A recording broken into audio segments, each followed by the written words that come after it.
సత్యసాయి జిల్లా సోమందేపల్లి మండల కేంద్రంలో డీసీ వెంకటేష్లు, వరలక్ష్మి, జెడ్పీటీసీ డీసీ అశోక్,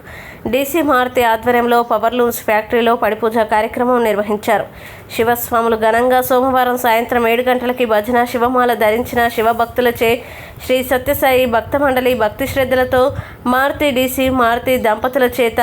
గురుస్వామి పోలేపల్లి హనుమంతు పూజ చేయించి భజన ప్రారంభం చేశారు. ఈ భజన కార్యక్రమంలో వారి కుటుంబ సభ్యులు, బంధువులు, మాల ధరించిన శివస్వాములు, పుర ప్రముఖులు భారీ సంఖ్యలో పాల్గొని భక్తి శ్రద్ధలతో భజన కార్యక్రమం నిర్వహించారు. మాజీ మంత్రి, వైఎస్ఆర్సీపీ జిల్లా అధ్యక్షురాలు ఉషశ్రీ భర్త చరణ్ రెడ్డి ప్రత్యేక పూజలు చేశారు. ఈ కార్యక్రమంలో మండల కన్వీనర్ గజేంద్ర, నాయకులు రాజారెడ్డి, ప్రతాప్ రెడ్డి, కడపల్లి కళ్యాణ్, జితేంద్ర, హరీష్, వెల్డింగ్ బాలు, నరసింహులు, సుదర్శన్ రెడ్డి, తొగట వీర క్షత్రియ సంఘం అధ్యక్షుడు సిసి హరి, రంగన్న, గోపాల్, గట్టు మహేంద్ర తదితరులు పాల్గొన్నారు.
శివాయ ఓం నమః శివాయ ఓం శివాయ నమః ఓం శివాయ నమః ఓం మహేశ్వరాయ నమః ఓం మహేశ్వరాయ నమః వినాయకే నమః ఓం వినాయకే నమః శశేఖరాయ నమః ఓం శశేఖరాయ నమః వాసుదేవాయ నమః ఓం వాసుదేవాయ నమః విరూపాక్షాయ నమః ఓం శంకరాయ నమః ఓం శంకరాయ నమః సురపాణియే నమః ఓం సురపాణియే నమః ఓం కట్వాగినే నమః విష్ణువల్లభాయ నమః ఓం విష్ణువల్లభాయ నమః ఓం శివాయ నమః ఓం శ్రీకంఠాయ నమః భక్తాక్షరాయ నమః ఓం గంగాధరాయ నమః శ్రీమాయ నమః ఓం సోమనాథాయ నమః ఓం మహేశ్వరాయ నమః ఓం సర్వజ్ఞాయ నమః ఓం పరమాత్మనే